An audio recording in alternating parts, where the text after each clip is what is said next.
Welcome to the 34th installment in Trading Strategy Guide's Trading Education Series. Today, we're going to take all we've discussed so far and put it together to find trades. Stay right where you are.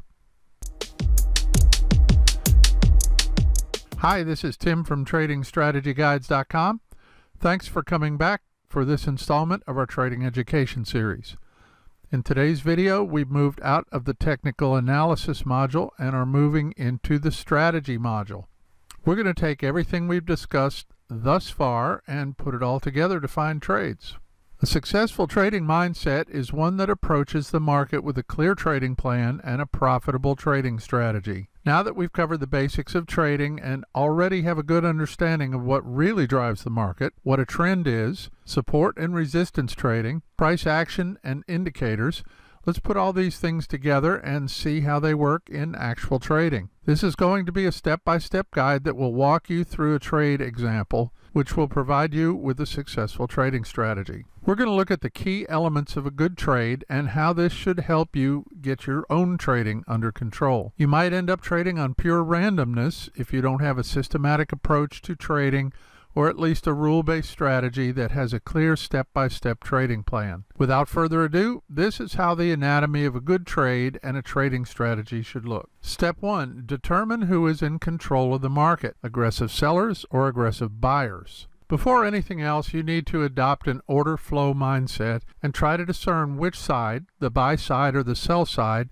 is in control of the market. In other words, you have to think about it in terms of the supply and demand imbalances. If you take a look at this chart and focus first on the price structure prior to the uptrend, you can identify what really happened behind the scenes and what started the bullish trend. What is happening in this situation from a supply and demand perspective is that the sellers seem to be in control as the market successfully breaks below the previous swing low and support level, which obviously attracts even more sellers. A previous swing low also attracts a lot of stop-loss orders from those who are long, and obviously the big boys need this liquidity for their big orders and often look for a previous swing high or swing low, and in this case a swing low provides them with what they really need. Now that we know that the sellers are trapped, we can anticipate buyers stepping in, which is indicated by the long lower wicks. So what we've accomplished here is that we established a support narrative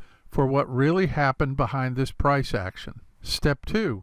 Identify the market trend. It seems fairly obvious that we're in an uptrend. By now you should already be familiar with and able to identify the dominant trend by simply looking at the swing high and swing low structure. Remember, the more obvious a trend is, the better. You don't have to look at a chart for too long to determine what the trend is. In this case, we have to say that the currency pair is moving in a sustained uptrend because we follow a higher high and higher low price structure. An uptrend also moves in the form of a staircase made of a series of successive broken resistance levels. We now know what to do next. We're going to follow that trend and will only look for opportunities to buy for higher probability trades and ignore the opportunities to go against the trend. Step 3. Identify the most significant support and resistance zones. Identifying relevant support and resistance zones is the next important step. You need to choose those key SR levels that have historical weight and from where the price has seen a significant reaction. The support and resistance level you choose during this step will be the location used to identify buying and selling opportunities later. In this chart, we've identified all key support and resistance zones, as well as the 1.0500 psychological round number that align nicely with our classical support zone. Next, we'll examine possible trade scenarios and how one could have entered a trade in the direction of the new trend. In order to achieve our final goal, we need to recall all the available tools that can help us validate and trigger an entry. So our next step is to use technical indicators to validate the trend. We can choose to use any random indicator to support our price analysis, but for the purpose of this example, we're going to make use of the stochastic indicator, which shows an oversold reading exactly after we broke below 1.05. The stochastic indicator just adds an extra layer of confirmation to our analysis that we're about to enter into a new uptrend. As expected, we can see the stochastic indicator in oversold territory, which is a reversal signal. The last thing we need to do is to bring everything together and find a price action pattern in one of the confluence areas highlighted in these charts. This brings us to the last step in building a strategy. Step 5, use price action patterns to trigger your entry and manage your trade. We're going to look for opportunities to trade in the direction of the bullish trend, which means that we're going to look for bullish price action to buy at or near the support level. When it comes to finding an entry, we can switch to a lower time frame and find our entry price on the daily chart. In other words, we're going to find bullish signals within the framework presented and based on our established bullish market bias. In this case, we have identified the support level at the big round number 1.05. The price is developing a bullish engulfing pattern at the highlighted support level. If this is a bullish pattern, it means the price will move up. So, what should we do? As we've learned so far, we buy once the high of the bullish engulfing bar is broken and place our stop loss just below the engulfing bar. For further confirmation of our trade, we can note that the stochastic indicator is again in oversold territory, which adds extra confluence to our trade idea. As you've probably heard me say 1,000 times, 1,000 successful traders will have 1,000 different strategies and approaches to trading. We are all created uniquely with different personalities, so every trader will take a different approach to building a strategy and a trading plan.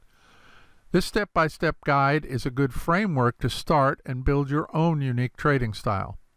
So all you need to do is identify the supply and demand equation of the market, the long-term trade for direction, mark our key support and resistance area, use some indicators for extra confirmation, then we follow the plan and use price action to trigger our trades. Remember, as a trader, you have to resist the temptation to trade against the trend. Your strategy will not work all the time, but if we follow a good plan on a consistent basis with discipline, generally speaking, you're on your way to become a successful trader. And that's it for today's video. Next week, we're going to look at the whole trading process. Come back Friday for my strategy of the week and next Monday for my trade pick. And don't miss the next installment of the Trading Education Series next Wednesday, when we'll discuss the whole process of trading. My videos come out at 3 p.m. New York time on those days. Don't hesitate to ask any questions you may have. Remember, the only stupid question is the unasked one. If this video helped you, smash the like below. Subscribe and hit the bell if you want to be notified of our videos in the future. Have a great hump day, and I'll see you on Friday.